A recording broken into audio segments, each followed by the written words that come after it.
Obrigado.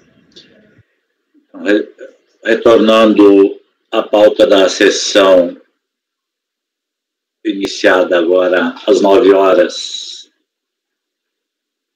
do dia de hoje, 14, né? 14 de julho de 2020. Já julgamos os itens 1, 2 e 3, retornando com o item 4, processo de Gênesis veículos, da minha relatoria. Então, vamos ao relatório e voto.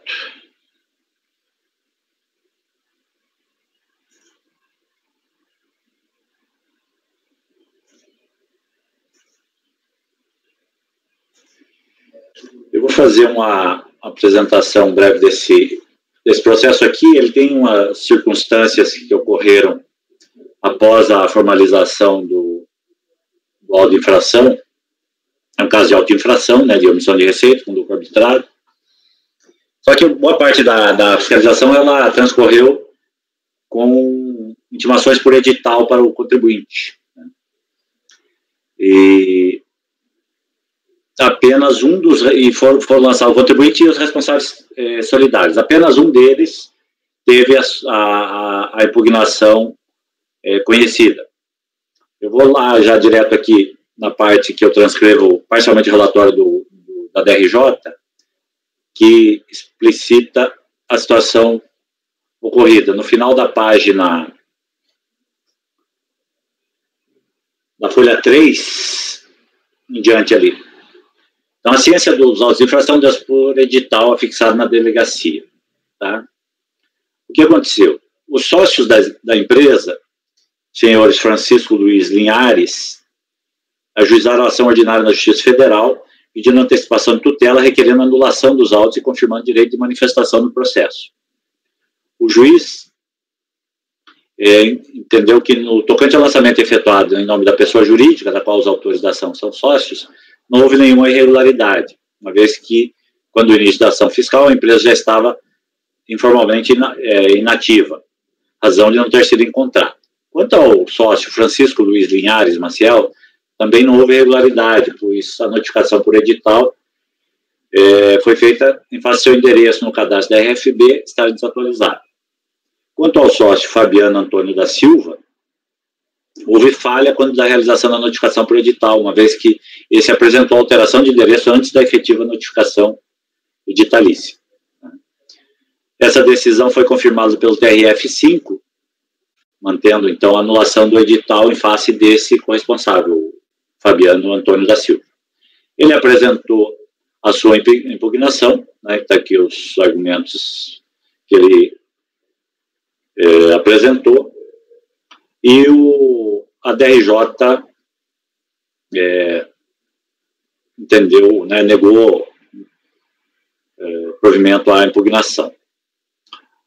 A contribuinte Gênesis Veículos, já no final, aqui já saí da citação, foi cientificada do acordo por meio do edital, não apresentou qualquer manifestação, ela já era, né, revel no processo. O sócio Fabiano Antônio da Silva, também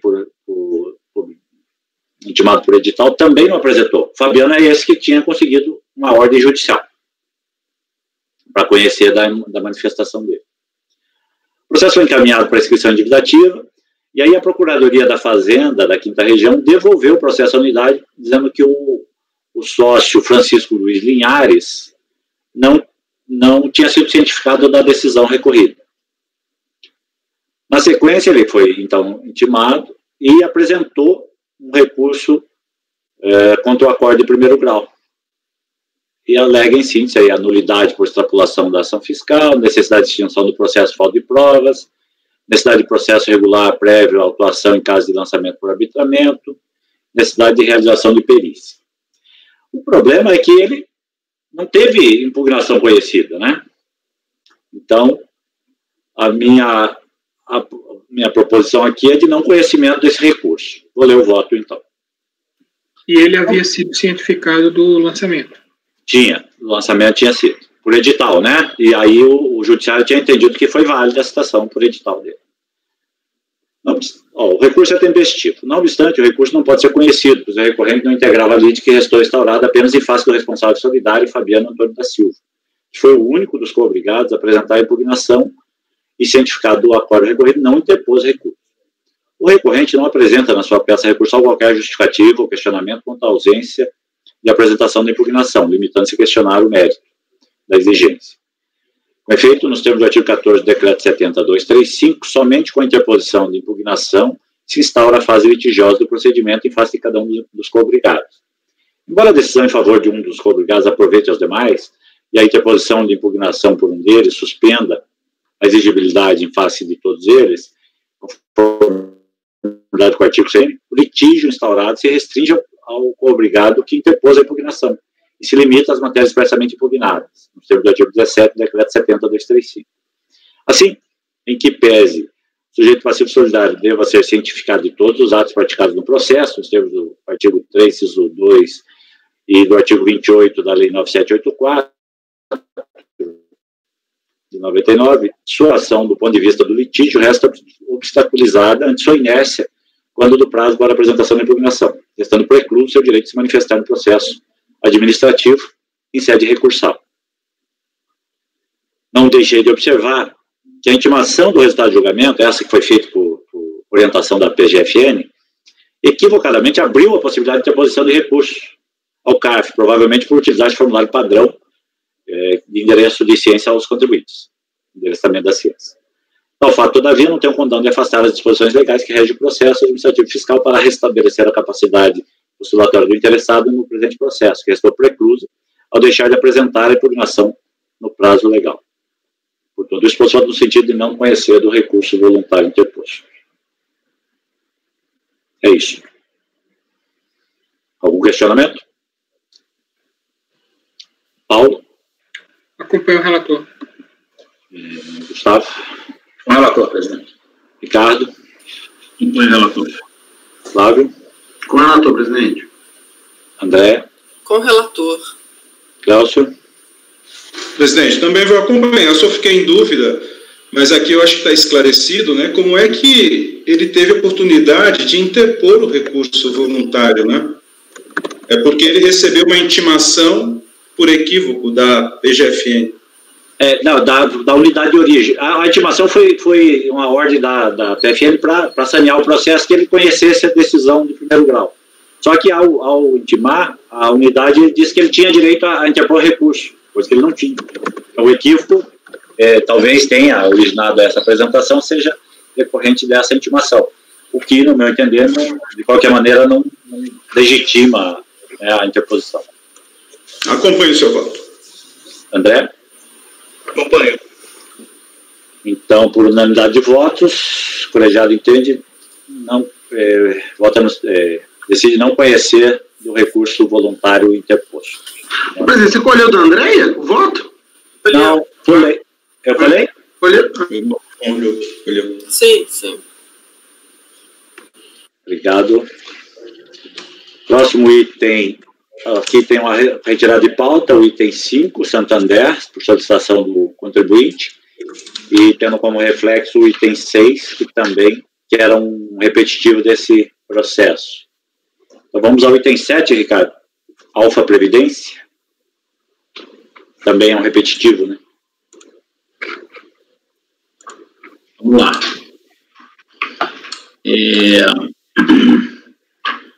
Já vamos ali, né? Trata-se, então, de um indeferimento de PERC, pedido de revisão de ordem de emissão de incentivos fiscais.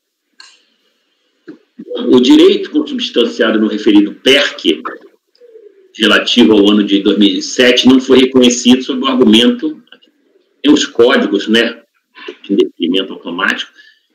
No caso, foi o código 16, sem efeito opções para o FINAM do contribuinte não enquadrado no artigo 9º da Lei 98, da Lei 167, para este fundo. A unidade de origem ainda solicitou à CODAC da Receita Federal informação sobre a participação do contribuinte em projeto de acordo com aquele artigo 9º. Porém, a resposta foi no sentido de que ele não mantinha participação em projeto próprio nas áreas incentivadas pelo FINAM no período de exercício de 2008. sua manifestação de inconformidade, a interessada alegou que é coligada da empresa Nova América Holding, controlada da Companhia Refinadora da Amazônia, esta última detentora de investimento incentivado, que a referida controladora protocolou correspondência junto ao Departamento de Gestão dos Fundos de Investimento, informando a relação de empresas coligadas, incluindo a manifestante, que aportaram recursos no referido projeto, e que anexava o organograma da composição societária e coligações existentes. A DRJ, no entanto, denegou o pleito, afirmando que as restrições para aplicações em fundos de investimentos proporcionados pela MP 2145 têm aplicação aos fatos geradores no imposto de renda ocorridos a partir da sua edição. Acrescentou que, a partir do ano de 2001, apenas permanece o incentivo para aqueles que se enquadrarem no artigo 9º, lá da 8167. Vou esclarecer que a instância COR fundamentou sua decisão no fato de que a participação da interessada no grupo de empresas controladas pela pessoa física Luísio de Andrade Farias, na conformidade do organograma juntado e das evidências contidas nas DIPJ de 2008 de alguns de seus componentes, não cumpre os requisitos interpretativos delineados pelo parecer normativo CST 54 lá do ano de 75. Em seu entender, apenas, apesar de se referir ao artigo 18 do Decreto-Lei nº 1376, o referido parecer deve ser aplicado ao caso porque trata do mesmo incentivo fiscal. Conformada, a empresa apresentou recurso voluntário, onde, essencialmente, defende que a interpretação empreendida pela decisão recorrida não se coaduna com a interpretação sistêmica da legislação de regência da matéria. Na sua visão, o alcance das expressões participação conjunta e empresas coligadas deve ser unicamente extraído do caput do parágrafo, e do parágrafo 7º do artigo 9º da Lei 8167. Relatório. É uma questão do PERC que envolve ali, então, o enquadramento no artigo 9º da 8167. Esse aqui é o ponto. Ok. Podemos ir ao voto? Bom, o recurso é tempestivo e preenche os requisitos de admissibilidade, portanto, tomo conhecimento. A controvérsia, como relatado, se limita à verificação do enquadramento da recorrente no âmbito dos conceitos de participação conjunta e empresas coligadas para fins da fruição do benefício previsto no artigo 9º da 8167. E aí, não sei se os senhores conhecem, se quiserem eu dou uma lidinha aqui desse artigo. Vamos ler. As agências de desenvolvimento regional e bancos operadores assegurarão às pessoas jurídicas ou grupos de empresas coligadas que, isolada ou conjuntamente, detenham pelo menos 51% do capital votante, sociedade titular do empreendimento de setor de economia considerado pelo Poder Executivo prioritário para o desenvolvimento regional, a aplicação desse empreendimento de recursos equivalentes a 70% do valor das opções. Então, esse aí que é o que está sendo questionado no âmbito desse processo. E também ali no parágrafo 7º, consideram-se empresas coligadas para fins do disposto nesse artigo aquelas cuja maioria do capital votante seja controlada, direta ou indiretamente, pela mesma pessoa física ou jurídica, compreendida também esta última como integrante do grupo. Meu voto. Volto para o meu voto. Para melhor compreensão daqueles conceitos, a DRJ se socorreu do parecer normativo CST, número 54, de 75. Isto porque, de fato, este último se refere aos mesmos conceitos contidos em dispositivo que tratou de assunto do qual o incentivo fiscal do presente caso é mera evolução legislativa. Veja-se, neste sentido, o artigo 18 daquele decreto-lei. Então, o que diz lá? Do decreto-lei 1376, desculpa, não tinha falado dele ainda, 1376, 74. As agências de desenvolvimento regional e setorial e as entidades operadoras dos fundos assegurarão a pessoas jurídicas ou grupo de empresas coligadas que, isolado ou conjuntamente, detenham pelo menos 51% do capital votante da sociedade titular do projeto beneficiário do incentivo. E aí a aplicação naquela época era de 80%. Então, o que diz o parecer 54 de 75? Aí ele é bem longo, eu não sei se vocês querem que eu leia, porque ele vai tentar definir esses conceitos para fins, né, de utilização no artigo 18 daquele decreto-lei. E a unidade lá, acho que foi a DRJ, né, que fez a utilização do parecer Desculpa, não acho que o item 7 ali, que acho que entra nesse aspecto aí da análise do que é a empresa coligada, não é não? Agora não me recordo, mas eu posso ler o item 7. Parágrafo 3º do artigo 18 do Decreto-Lei 1376 vincula o conceito de empresas coligadas ao controle direto ou indireto do capital votante. Pela legislação comercial brasileira, ocorre controle do capital social com direito a voto quando alguém possui pelo menos a metade mais um das ações ou cotas do capital votante. Esse controle é direto quando, entre a pessoa física ou jurídica que o detém e a sociedade controlada, não há interposição de outra pessoa jurídica. Exemplo, pessoa física ou jurídica A detém a maioria do capital com direito a voto na sociedade B. Do controle indireto, ao contrário, há uma sucessão de sociedades que exerce o controle do capital votante em cadeia umas sobre as outras. Exemplo, a A detém a maioria do capital votante de B, que por sua vez controla o C, que controla D e assim sucessivamente. O referido parágrafo 3º, em fine, permite que quando a controladora das empresas coligadas for uma pessoa jurídica, também ela compõe o grupo de pessoas de empresas coligadas. Nessa hipótese, as pessoas jurídicas controladoras e controladas poderão compor a título de empresas coligadas a parcela mínima de 5% do capital votante da empresa titular do projeto beneficiário dos incentivos para efeito de participação conjunta ou a mínima de 51% com vistas à participação isolada. Bom, então esse aí é o trecho que realmente acho que foi o que foi levado em consideração lá na decisão anterior. De acordo com o informado em sua manifestação de inconformidade e confirmado no recurso, a interessada possui relação societária de coligação com a Companhia Refrigeradora da Amazônia, que é a detentora do projeto beneficiado. Para comprovar essa alegação, ela apresenta aquele organograma que está aqui, né, reproduzido, onde os senhores veem as duas empresas achuradas, a da direita, no finalzinho ali do ramo da direita, você tem a beneficiária, a refinadora da Amazônia, e a contribuinte interessada aqui no benefício do projeto é aquela outra lá no final do ramo da esquerda, que é a recorrente. Aí o meu voto. Ora, apenas pelo posicionamento relativo da interessada e da beneficiada no referido organograma, já se pode inferir certa estranheza na pretensão recursal. Afinal, o item 7 do parecer acima transcrito, foi aquele que eu li, é claro ao estabelecer que a lei vincula o conceito de empresas coligadas ao controle direto ou indireto do capital votante. Ou seja, só se incluem no conceito de empresas coligadas para os fins do benefício as empresas que compõem o controle do capital votante. Assim, no caso do organograma, como já bem observado pela instância COR, apenas as empresas Nova América Agroindústrias Limitada e Nova América Holdings, aquelas duas ali que estão no ramo da direita, preencheriam o requisito. A primeira na condição de controladora indireta e a segunda na condição de controladora direta. Comporiam o grupo de empresas coligadas que detém a participação isolada na detentora do projeto, a empresa Companhia Refrigeradora da Amazônia. Esta é, de fato, a interpretação que se extrai da redação contida no próprio caput do artigo 9º da 8167, ao acelerar que o incentivo destina-se a pessoas jurídicas ou grupo de empresas coligadas que, isolada ou conjuntamente, detenham pelo menos 51% do capital votante da sociedade titular de empreendimento do setor da economia considerada. Como se percebe no próprio organograma, a recorrente Alfa Previdência e Vida não possui qualquer participação societária que compõe o controle do capital votante. Pelo exposto, então, oriento o meu voto no sentido de negar provimento ao recurso voluntário.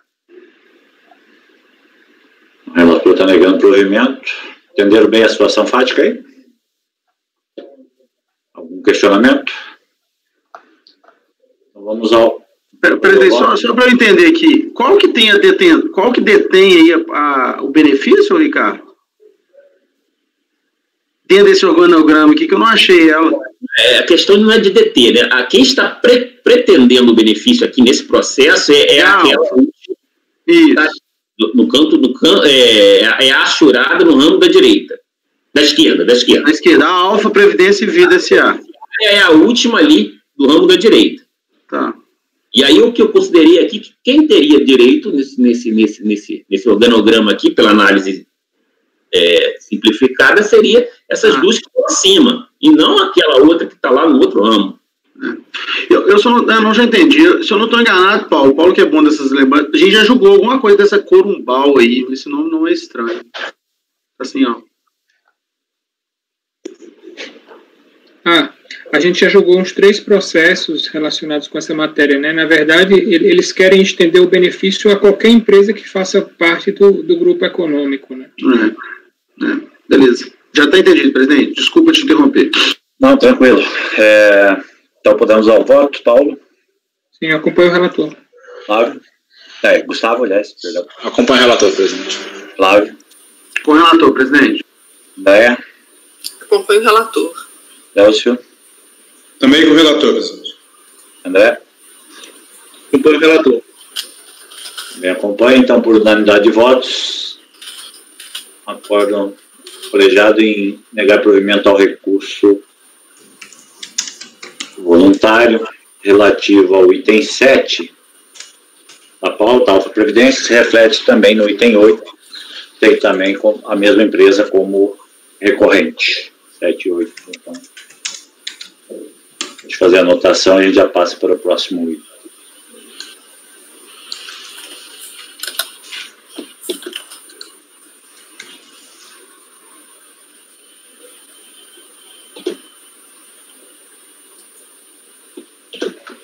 Bem, o item 9, Banco ABN, foi solicitada a retirada de pauta pelo contribuinte. O relator também é o Ricardo. Em consequência, ele é um paradigma, os repetitivos dos itens 10, 11, 12, 13, 14, 15, 16, 17, 18, 19, 20, 21, saem de pauta também, em função da solicitação da retirada do paradigma. Mas são contribuintes extintos aí, presidente, é isso mesmo? Deve ser empresas ligadas, né? Sei lá. Ou o fato é muito idêntico. Porque tem conexão com matéria fácil, não precisa ser o repetitivo, não necessariamente. Eu não me lembro, só pode ser com outro contribuinte diversos, né? Pode. Então vamos ao item 22, Ricardo. Banco Tricuri.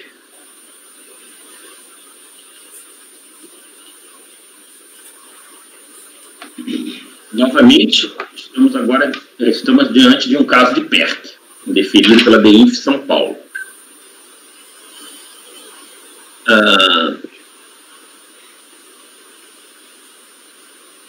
No IRPJ relativo ao ano calendário 2003, o extrato de aplicações de incentivos fiscais aponta 3 ocorrências, né? O extrato fazia análise do PERC.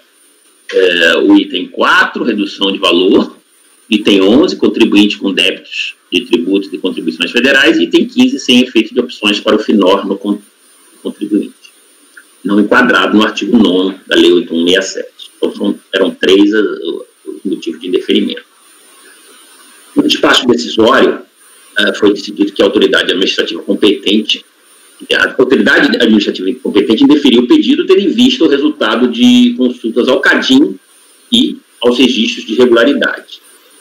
O auditor fiscal assim informou. A empresa manifestou sua opção para aplicação de parcela do imposto de renda em incentivos fiscais, no caso no FINOR, no percentual de 18%. O valor declarado do incentivo era de R$ 102.462 aproximadamente. Não foram detectados DARF pagos que representassem a aplicação de dívida ao fundo de investimento, DARF específico. Antes da apreciação do pedido da interessada quanto ao mérito, convém verificar, em caráter preliminar, se a interessada pode usufruir do incentivo fiscal em questão. A interessada está também, nesta data, em situação irregular junto à Receita Federal e à PGFN. Constam débitos da interessada inscritos em dívida ativa, em cobrança, débitos em cobrança no Profis, que está inscrita no CADIM. Com relação à ocorrência 15, efetuamos consulta ao Ministério da Integração Social, no ofício, informa que não foram encontrados registros de projetos incentivados pelo Fundo de Investimento FINOR da interessada, sendo, portanto, vedada a aplicação em questão após 2 de maio para contribuintes do imposto de renda não enquadrados como artigo 9º da Lei 8167. Então, essas foram as razões para o indeferimento lá no despacho decisório. Sobre a manifestação de inconformidade, a empresa preliminarmente alegou que o despacho decisório não identificou de forma pormenorizada os débitos supostamente impeditivos para a fruição do incentivo fiscal, o que implicaria na falta de motivação para o ato administrativo que indeferiu o PERC. Defende ainda a interessada que encontra-se regular perante o FGTS, entende estar equivocado no despacho decisório ao argumentar que a requerente está irregular perante a Receita Federal e a PGFN, discorda também do motivo de interferimento do PERC relativo ao fato de a interessada não se enquadrar no artigo 9º da 867, pede, por fim, que na hipótese de a DRJ não acolher a manifestação, entendendo que a requerente não estava autorizada a se beneficiar do título fiscal relativo ao FINOR, seja reconhecido que os pagamentos efetuados pela requerente, naquele portal de 110.462, quitaram suas obrigações perante a Receita Federal, em especial no que se refere à quitação do IRPJ ano de 2003, no calendário de 2003. A DRJ, indeferiu a manifestação de inconformidade, alegando que a concessão ou reconhecimento de qualquer incentivo fiscal fica condicionada à comprovação pelo contribuinte da quitação de tributos e contribuições federais. Diante dessa ausência desta prova, o PERC não pode ser deferido. A legislação tributária veda a concessão de incentivos fiscais na tributação, na situação em que o pleiteante não detenha projetos próprios na área de aplicação de recursos ou participação como acionista, ou seja, 51% do capital votante em projetos incentivados pelos fundos de investimento.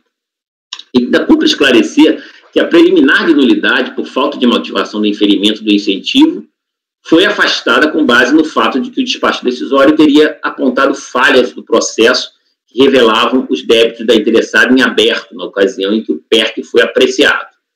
No mérito, a autoridade julgadora entendeu que deveria ser confirmada a ausência de regularidade fiscal dos débitos consubstanciados nos processos. Eu cito aí o 1154 e o 2123 da própria recorrente. Além disso, rechaçou a alegação de que toda e qualquer pessoa jurídica, no ano calendário em questão, poderia optar pela aplicação de parcela do IRPJ nos fundos de investimento, FINOR e FUNGs. Por fim, quanto ao pedido subsidiário, a instância ACO se pronunciou no sentido de que o assunto da quitação do IRPJ devido no ano de 2003 não é assunto pertinente ao litígio instaurado. O tema, né? Vamos falar um assunto duas vezes. Bom, inconformada, a interessada apresentou recurso voluntário, onde, essencialmente, repete as alegações deduzidas na impugnação e constrói novos argumentos, especialmente voltados contra o que foi decidido pela DRJ. Destaque-se: 1. A jurisprudência administrativa entende que a verificação da regularidade fiscal deve ser feita no período base da apuração do incentivo e no momento da sua opção. 2. Ainda que assim não fosse, os débitos daqueles dois outros processos que foram citados pela DRJ, bem como o inscrito na dívida ativa sob o número que está aí, apresentavam situação da regularidade fiscal na ocasião da prolação do despacho decisório. 3. Reitera que possuía certidão conjunta, emitida pela Receita e PGFN, com efeito de negativa datada de 6 de agosto de 2007, untada em anexo à manifestação de conformidade. 4. Há que se declarar a nulidade do acordo recorrido pelo fato de a autoridade julgadora ter se omitido no seu pedido subsidiário de reconhecer que os pagamentos efetuados servem para quitar o IRPJ no ano de 2003. Então, além de repetir, basicamente, o que foi dito na manifestação de inconformidade, ele acrescentou esses argumentos em seu recurso. É o relatório, presidente. Podemos ter ao voto? Algum questionamento? Vamos ao voto. Bom, o recurso é tempestivo e preenche os requisitos de admissibilidade. Em sede preliminar, a interessada insiste na nulidade do despacho decisório ao entender que este deveria pormenorizar os débitos que ensejaram a irregularidade fiscal. Já alertado pela DRJ, as hipóteses de nulidade no contencioso não estão previstas lá no 59.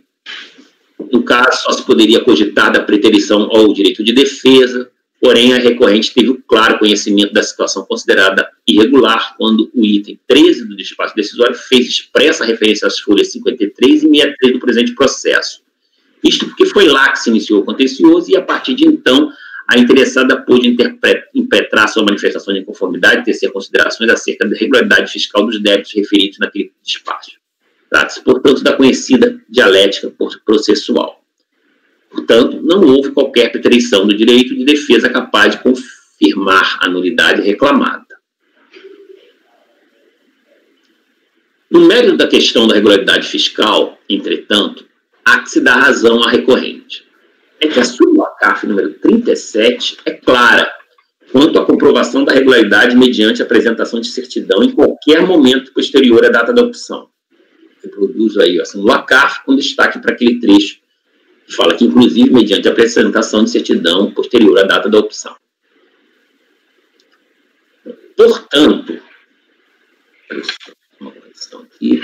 Portanto, a certidão positiva com efeito de negativa, conjuntamente emitida pela Receita e PGFN, com validade até 2 de fevereiro de 2008, carreada aos autos ainda com a apresentação da manifestação de conformidade, lá nas folhas 116, já seria suficiente para decidir o caso. Isto porque os débitos em aberto invocados no despacho decisório se inseriam no âmbito da administração daqueles órgãos. Os questionamentos levantados na unidade de origem, parcialmente renovados pela instância ACOR, foram motivados por consultas a sistemas internos que não possuem condão de infirmar a existência da referida certidão, ainda que sua liberação tenha sido motivada por decisão judicial, como parece ter sido o caso. Independentemente dessa circunstância, a recorrente também juntou certidões da Receita, folha 117 de 118, que atesta a regularidade perante a este órgão na época da opção, entrega da DIPJ 2004 em 16 de junho de 2004, conforme folhas 40. Bom, nada obstante, no que diz respeito ao direito à fruição do incentivo, não se pode concordar com a pretensão recursal. Já em sua manifestação de inconformidade, a interessada construiu uma argumentação fundada na possibilidade da existência do efeito repristinatório no ordenamento jurídico pátrio para afirmar que poderia optar, mesmo em 2003, por aplicar a parcela do seu IRPJ no FINOR. Para rechaçar tal entendimento, a autoridade julgadora recuperou as alterações legislativas que antecederam o referido ano calendário e concluiu que o benefício só restava aplicável nas situações em que o pleiteante detivesse projetos próprios ou na condição de participante de grupo com maioria do capital votante, nas áreas atinentes ao respectivo incentivo fiscal. Por disso, a recorrente nada fez, a não ser repetir literalmente a argumentação anteriormente produzida. Destaque, por concordar com os fundamentos daquela primeira instância de julgamento, peço vênia para reproduzi-los. No artigo 57, parágrafo 3º do RICARF. E eu aqui reproduzo, então, os fundamentos da DRJ que foram aí nesse ponto. Vossas senhorias querem que eu leia? É grande. São grandes. Senhores, acham necessário? Posso? Acho que não. Eu já li. É muito bom. Bom, se houver dúvida, depois eu leio. Então, vamos lá. Confortáveis. Por fim, quanto ao pedido subsidiário, bom, agora eu já vou direto para o pedido subsidiário, né? No final aqui, então, alegando, né, quer dizer, essa questão que ficou pendente, eu concordo integralmente com os argumentos da DRJ, tanto aqui reproduzo, com base no artigo 57, parágrafo 3º do RICARF, e avanço para a questão subsidiária, que é aquela que foi levantada já desde lá da manifestação de inconformidade. Ricardo, eu acho que podia ler os itens 7.5 a 7.8 aqui ao final da conclusão do voto, que acho que amarra bem aí para a compreensão. Portanto, o artigo 18 da Lei 4239 de 63, que autorizava os contribuintes a direcionarem parte do IRPJ para o desenvolvimento do Nordeste, é que foi revogado, ficando, entretanto, ressalvado o direito das pessoas jurídicas ou grupo de empresas coligadas que, isolado ou conjuntamente, detenham pelo menos 51% do capital votante da sociedade titular de empreendimento do setor da economia, considerado pelo Poder Executivo prioritário para o desenvolvimento regional, a aplicação nesse empreendimento de recursos equivalentes a 70% do valor das opções. referidas essas ressalvas no parágrafo 1º, inciso 1 do artigo 1º da 4239, a aplicação da parcela do imposto de renda devido no FINOR, no FINAM ou FUNES.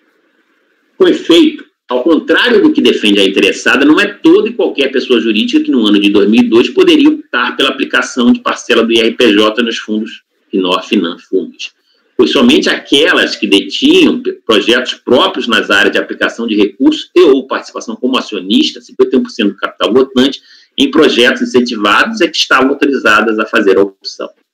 Registra-se, por oportuno, que a autoridade fiscal que analisou o PERC tomou o cuidado de certificar junto ao Ministério da Integração Nacional, Departamento de Gestão de Fundos de Investimentos, que a contribuinte não possuía projeto incentivado pelo Fundo de Investimento FINAM-FINOR e ou com participação como acionista em projetos cancelados, implantados ou em implantação. Aí tem lá uma remessa aos documentos de folha 50 e 51. Portanto, o PERC também não poderá ser deferido pelo fato de a interessada não se enquadrar no artigo 9º da Lei 8167. Então, foi essa aí o final da fundamentação que eu adoto, lá, que foi a fundamentação da DRJ. Por fim, quanto ao pedido subsidiário, a recorrente quer que se declare a nulidade do acordo recorrido porque entende ter havido omissão no seu pedido de reconhecer que os pagamentos efetuados serviriam para quitar o IRPJ daquele mesmo ano calendário de 2003. Alternativamente, pede que se reconheça diretamente o pedido. Ora, como já corretamente alertado pela DRJ, no âmbito do presente contencioso, não há que se tratar do destino dos valores recolhidos a título de incentivo fiscal, caso o PERC tenha sido indeferido. Esta questão deve ser resolvida pelo setor da arrecadação da Receita Federal. Aliás, a unidade de origem afirma que não foram detectados DARF especificamente pagos que representassem aplicação dirigida a algum fundo de investimento. E lá no item 11 do despacho decisório tem essa afirmativa. Por outro lado, não se tem notícia de que tenha havido lançamento ou declaração do crédito tributário que teria sido inadimplido com a opção pelo incentivo fiscal. Pode até ser que o recolhimento já tenha tido o destino pretendido pela recorrente. Enfim, é problema do setor de arrecadação. Portanto, não procede a nulidade da decisão recorrida. Então, no dispositivo, eu oriento meu voto no sentido de rejeitar as preliminares de nulidade e, no mérito, negar provimento ao recurso voluntário. Normalmente, quando a destinação é feita indevida, eles convertem em imposto, né? Eu acho que não é reconhecido o incentivo, ele vira imposto. Né? Ele foi deduzido do imposto e passa, mas devia estar suspenso lá a destinação até a decisão final, deve estar suspensa. Todos prontos para votar? Podemos escolher voto? Paulo? Acompanho o relator. Aqui, só ressaltando que ele rejeitou a preliminar de nulidade e no mérito negou provimento, né? Gustavo? Acompanho, presidente. Flávio? Com o relator, presidente. Andréia? Com o relator. Cléucio? Também com o relator, presidente. O relator, no caso. André? Acompanho o relator, presidente. Também acompanho, então, por unanimidade de votos, rejeitar as preliminares de nulidade, no mérito, negar provimento ao recurso voluntário.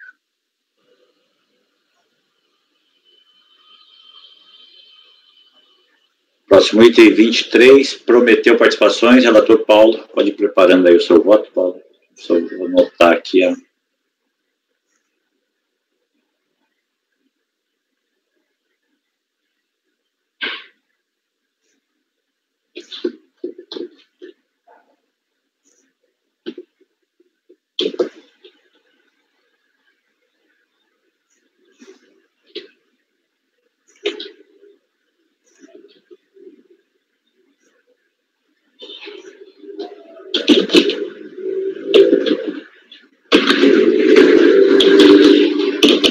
Quando estiver pronto, pode começar, Paulo.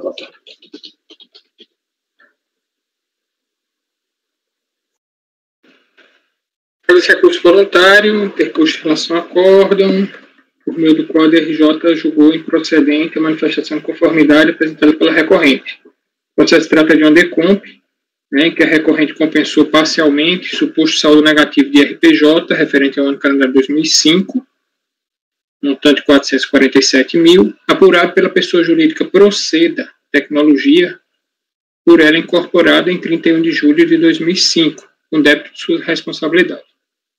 A parte decisória eletrônica emitida pela autoridade administrativa reconheceu parcialmente o direito creditório invocado, limitando ao montante de 185 mil, pelo fato de que apenas parte das retenções e parte das supostas estimativas compensadas e parte das estimativas supostamente compensadas com saldos negativos de períodos anteriores, que comporiam o referido saldo negativo, foram confirmadas. Então, uma confirmação parcial aí das parcelas que compuseram esse saldo negativo, dos 447 só foi reconhecido 185.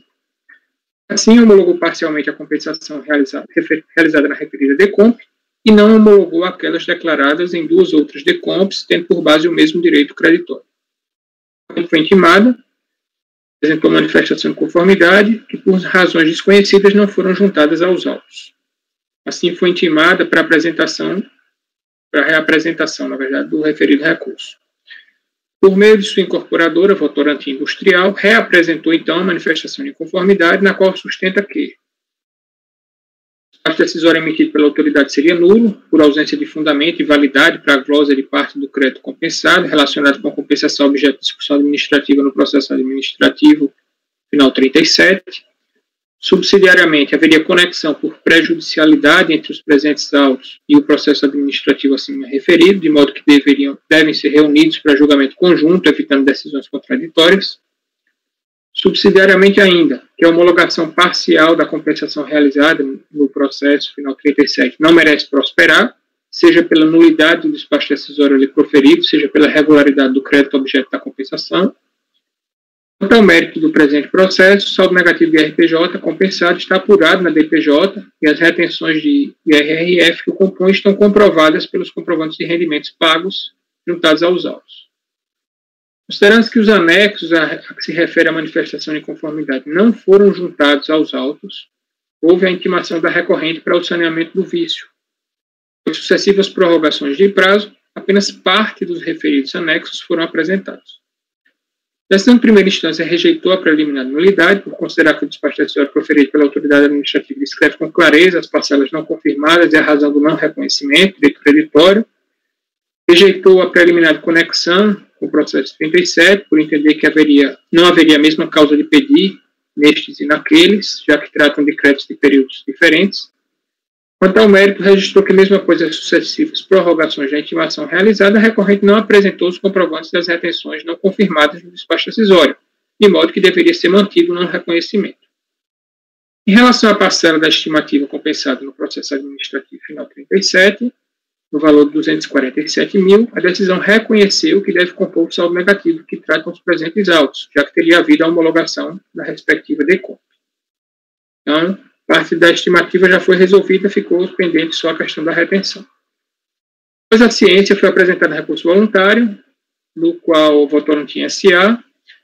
sustenta a nulidade do despacho decisório, processamento de direito de defesa, já que se basearia em alegações genéricas sem conteúdo fático, não teria indicado sequer os créditos que não teriam sido reconhecidos. A comprovação das retenções pode ser realizada por outros meios, além dos comprovantes de retenção, conforme a jurisprudência do CARF, em respeito ao princípio da verdade material. Retenções de fonte que compõem o saldo negativo estariam comprovadas na DPJ e nos comprovantes de rendimento juntados aos autos. E o fato de a Receita Federal do Brasil haver extraviado os documentos apresentados não pode servir como fundamento para a glosa das retenções. Ainda que o princípio da verdade material imporia o poder dever de a autoridade administrativa buscar informações alheias àquelas constantes dos autos para fundamentar as suas decisões, inclusive por meio da realização de diligência para a confirmação das retenções em questão.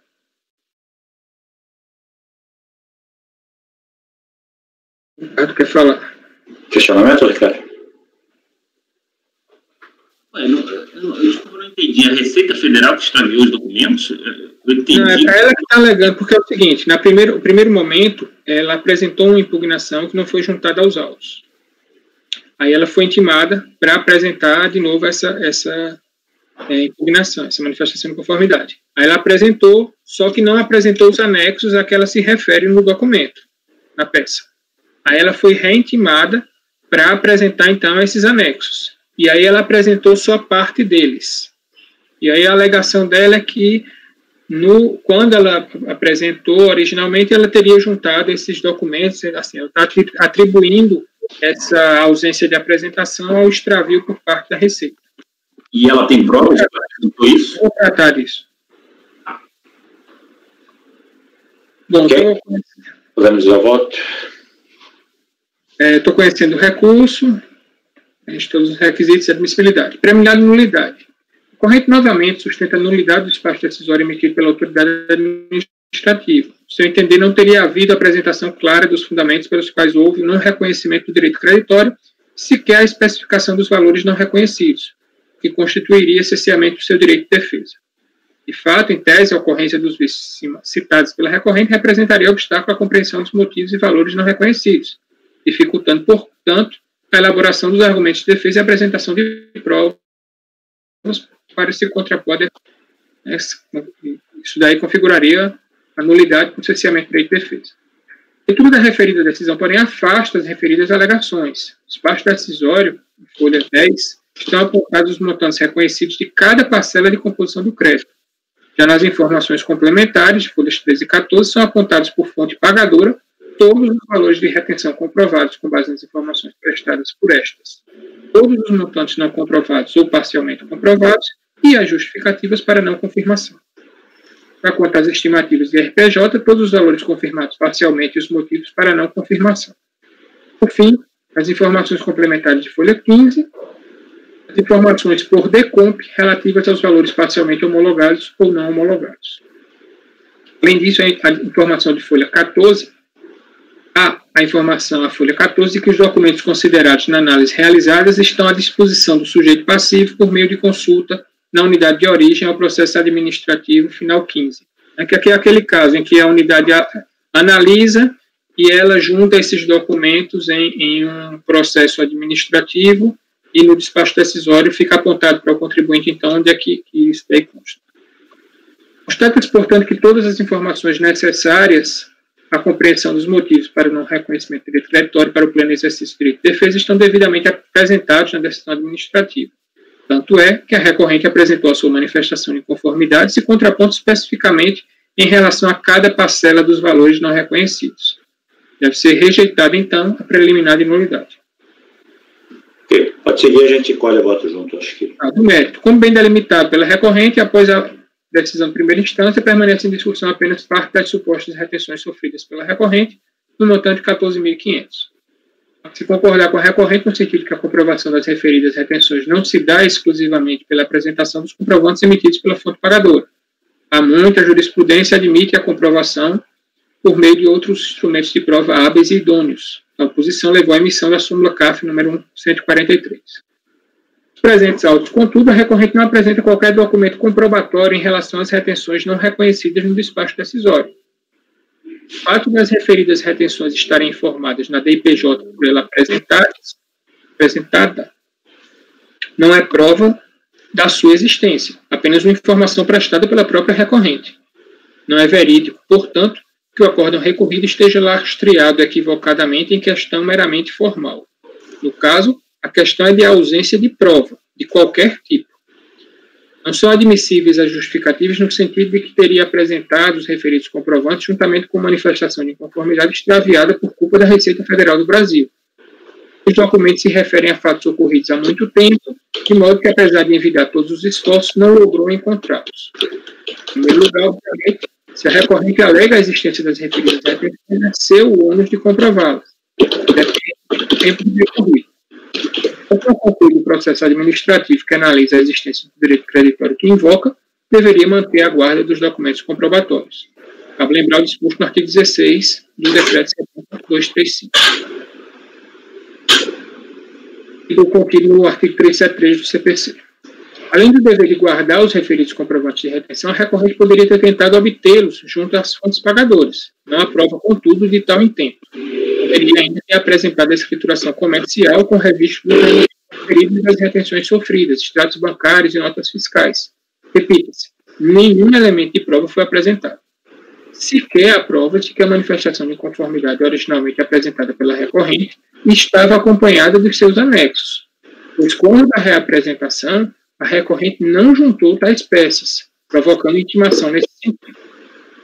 Em relação ao princípio da verdade material e a realização de diligências, estes não podem servir para a construção pela autoridade julgadora das provas cujo ônus de apresentar recaia sobre o contribuinte. Trago um julgado da turma 3.01. Voto no sentido de rejeitar a preliminar de nulidade do despacho decisório, no mérito por negar provimento ao recurso voluntário. Então, aqui o relator está negando provimento, rejeitou a preliminar de nulidade, né, entendeu que não havia cerceamento e que não há provas no processo. Né? Todo mundo compreendeu? Vamos lá, colhendo os votos. Conselheiro Gustavo. Com o relator, presidente. Conselheiro Ricardo. O relator. Flávio. Com o relator, presidente. Andréia. Acompanho o relator, presidente. Cléucio. Também acompanho o relator, presidente. André. Acompanho o relator, presidente. Me acompanho, então, por unanimidade de votos, rejeitar a preliminar de nulidade do despacho decisório no mérito, negar provimento ao recurso voluntário. Quanto ao item 23, né, do processo. Vamos fazer São 11 horas e 57 minutos. Acho que vamos suspender. Podemos retornar às 13h30? Ok. De acordo. Peço apoio para suspender a gravação. A gente retorna às 13h.